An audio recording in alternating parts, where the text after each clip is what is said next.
आप देख रहे हैं राजधानी हलचल न्यूज। आपके साथ में हूं वैशाली। आइए नजर डालते हैं आज की खबरों की ओर। अखिल भारतीय गोंडवाना पार्टी ने छिंदवाड़ा जिलाध्यक्ष झमक लाल सरेआम को 6 वर्षों के लिए किया निष्कासित। भोपाल में अखिल भारतीय गोंडवाना पार्टी ने पार्टी विरोधी गतिविधियों के चलते छिंदवाड़ा जिलाध्यक्ष को 6 वर्षों के लिए पार्टी से निष्कासित कर दिया है। पार्टी के प्रदेश अध्यक्ष मूलचंद्र नागले ने बताया कि छिंदवाड़ा जिलाध्यक्ष झमकलाल सरेआम को बार बार आगाह करने के बाद भी दे पार्टी विरोधी गतिविधियों में संलिप्त पाए गए। पार्टी ने उन्हें कई बार संभलने का मौका दिया, लेकिन उन्होंने अपनी रणनीति में कोई बदलाव नहीं किया, जिसके कारण पार्टी को ये निर्णय लेने में मजबूर होना पड़ा। वे जिला संगठन को अपनी इच्छा के अनुसार चलाते हैं, जिससे स्थानीय कार्यकर्ताओं में नाराजगी बढ़ रही थी। वे ना तो कोई सदस्यता अभियान चला रहे थे और न ही प्रदेश कार्यालय को इस संबंध में कोई गतिविधि से अवगत करा रहे थे। प्रदेश अध्यक्ष ने बताया कि पार्टी जिला कार्यकारिणी से मिलकर विचार कर रही है। जल्द ही जिलाध्यक्ष की घोषणा। मजबूरन निर्णय लेना पड़ा। Thank you. मीडिया के माध्यम से एक जानकारी मिल रही है कि आपने जो छिंदवाड़ा के जो जिलाध्यक्ष हैं आपके, उनको आपने निष्कासित कर दिया है। क्या कारण रहा उनको निष्कासित करने का? देखिए, हमारे पार्टी के संस्थापक माननीय मनमोहन शाह भट्टी जी का बहुत संघर्ष है और उन्होंने संघर्ष करते करते महाकौशल क्षेत्र में एक बड़े नेता के रूप में उन्होंने अपनी हैसियत प्राप्त की थी। उस समय के उनके साथ जुड़े हमारे जिलाध्यक्ष सम्माननीय झमकलाल सरेआम जी निरंतर कई वर्षों से जिलाध्यक्ष के पद पर जमे हुए थे। उनके द्वारा प्रदेश इकाई को, राष्ट्र इकाई को किसी प्रकार से सहयोग नहीं देना, लगातार प्रदेश अध्यक्ष, राष्ट्रीय अध्यक्ष की अवहेलना करना, सदस्यता सूची, सदस्यों पदाधिकारियों के साथ अपना व्यवहार गलत तरीके से करना, ऐसी अनेक हमारे पास में आर्थिक से लेकर के अपने व्यक्तिगत संबंधों तक की शिकायतें प्राप्त हुई थी। इस बीच में हमारी माननीय राष्ट्रीय अध्यक्ष मोनिका मनमोहन शाह भट्टी जी ने भी उनको कई बार समझाया, परंतु वो अपनी स्वयं की छिंदवाड़ा में पैरेलल या समानांतर तरीके से अपनी पार्टी चलाना चाहते। तो मजबूरन आज पार्टी को हमारे सारे पदाधिकारियों ने, कार्यकर्ताओं की मांग के अनुसार आज हमने ये निर्णय लिया।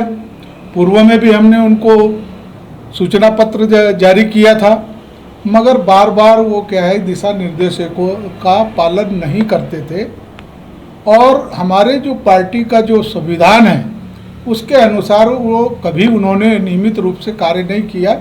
इसलिए मजबूरीवश उनको पार्टी से 6 वर्षों के लिए प्राथमिक सदस्यता और जिला अध्यक्ष पद से हटाया जाता है। जैसा कि आपने बताया कि भट्टी जी के समय से आपको देर नहीं हो गई, क्योंकि ये पहचानने में कि वो काम कर रहे हैं या नहीं कर रहे हैं, आपने इतने दिन तक उनको क्यों रखा अपनी पार्टी में? नहीं, कुछ ऐसे राजनीतिक कारण होते हैं जिससे हमारे कार्यकर्ताओं के साथ में कुछ छोटी मोटी गलतियां या हो जाती है तो पार्टी नज़रअंदाज करके संभलने का मौका देती है, परंतु लगातार ऐसे अवहेलना करते हुए तो पार्टी अब ज़रूरत से ज़्यादा बर्दाश्त नहीं कर पा रही थी। निरंतर 1 साल से हम लोग उस पर बहुत समय सुधरने का समय दिया, परंतु वो अपने आदत से लाचार हुए, इसलिए हमने उनको पार्टी से सदस्य। उनके कारण कोई पार्टी को खामियाजा भी भुगतना पड़ा उस क्षेत्र में चुनाव? खामियाजा नहीं, पार्टी के साथ में वो जुड़े हैं। पार्टी से जब व्यक्ति पदाधिकारी हट जाता है तो उनका कोई अपना क्षेत्र में व्यक्तिगत संबंध हो सकते हैं, परंतु पार्टी को ऐसा कोई बड़े स्तर पे कोई नुकसान होने की संभावना नहीं। सर, अभी आपने बोला कि पदमुक्त किया, चुनावी माहौल है, चुनावी साल है, एक व्यक्ति पेशाब कर रहा है। बिल्कुल। तो ये गोंडवाना पार्टी ने अपनी उपस्थिति कब और कहाँ दर्ज कराई? बिल्कुल, ये सत्य है कि भाजपा एंटी आदिवासी सरकार है, कि सबसे ज़्यादा अगर अत्याचार हुए आदिवासियों के साथ तो भाजपा की सरकार में ही हुए हैं। और रही कदम उठाने वाली बात, तो ऐसा नहीं कि अकेले गोंडवाना है, आदिवासियों के जब भी कुछ खिलाफ हो रहा है, कुछ अन्याय हो रहा है, तो ऐसे बहुत सारे संगठन हैं जहाँ पे हम लोग इकट्ठे होके लड़ते हैं, जहाँ पे हम लोग की ताकत ज़्यादा दिखती है। और हम लोग की कोशिश यही है कि हम सब लोग मिलजुल के एक बढ़िया सी सरकार बनाएं। और चूँकि मध्य प्रदेश आदिवासी बाहुल्य क्षेत्र है, ये सत्य है, तो हम लोग खुद चाहते हैं कि कुछ बदलाव लाए प्रदेश में, जिसमें जो लगातार आदिवासियों के साथ जो अत्याचार हो रहे हैं उस पर थोड़ी कमी तो आए। सिंपल सा है, क्योंकि लोगों ने भाजपा का भी कार्यकाल देख चुके हैं, लोगों ने कांग्रेस का भी कार्यकाल देख चुके हैं, लोग समझ चुके हैं भाजपा का एजेंडा अलग है, भाजपा की राजनीति अलग है। भाजपा देश का विकास करने में बिलीव नहीं कर रही है।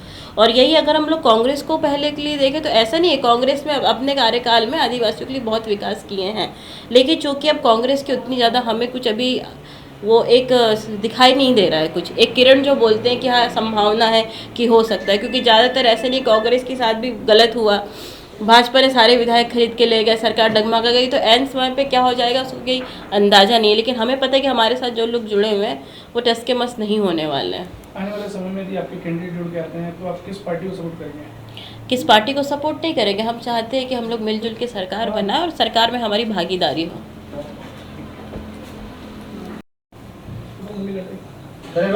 2023 में चुनाव है, क्या रणनीति है पूरी चुनाव की आने वाले समय में? देखिए, अभी 2023 में विधानसभा चुनाव है और मुझे लग रहा है कि लगभग हमारे पास शायद सिर्फ 90 दिन मात्र बचे हुए हैं।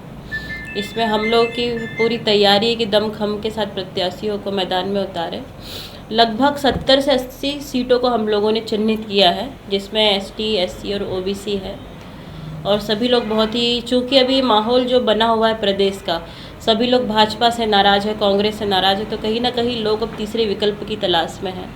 तो मुझे ऐसा लगता है कि हमारे साथ काफ़ी एजुकेटेड बच्चे और काफ़ी एक एजुकेटेड टीम है, तो उससे लोग प्रभावित होकर कुछ एक नया रिजल्ट आ सकता है और तीसरी शक्ति के रूप में शायद हम उतर सकते हैं। मुद्दाओं को लेकर आप चुनाव करेंगे? बहुत सारे मुद्दे रोजगार संबंधित है, शिक्षा संबंधित है।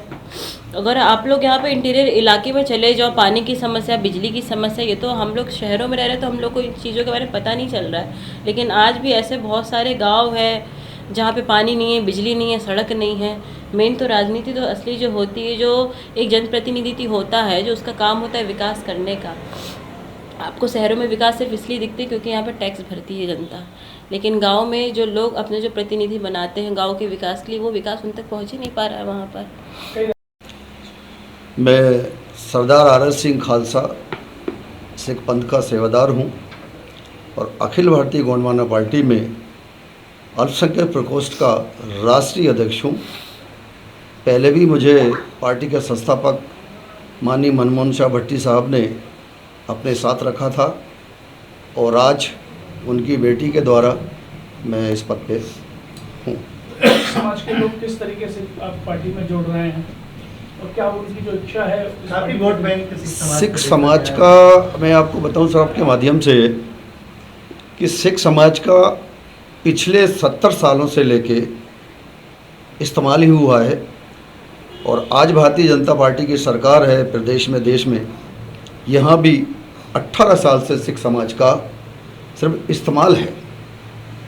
सिख समाज की कोई भी समस्याओं का समाधान बिल्कुल नहीं है। कांग्रेस और भारतीय जनता पार्टी सिख समाज को सिर्फ एक मशीन के तौर पर इस्तेमाल करती है, बाकी कुछ भी नहीं है। लेकिन हाँ, अखिल भारतीय गोंडवाना पार्टी आज भी, और मनमोहन शाह भट्टी साहब हमारे जो संस्थापक थे, जो विधायक थे, वो हमेशा ही सिख पंथ की आवाज़ के लिए तत्पर रहे हैं। इस खबर में फिलहाल इतना ही। आगे की तमाम अपडेट्स जानने के लिए जुड़े रहें राजधानी हलचल न्यूज़ के साथ। नमस्कार।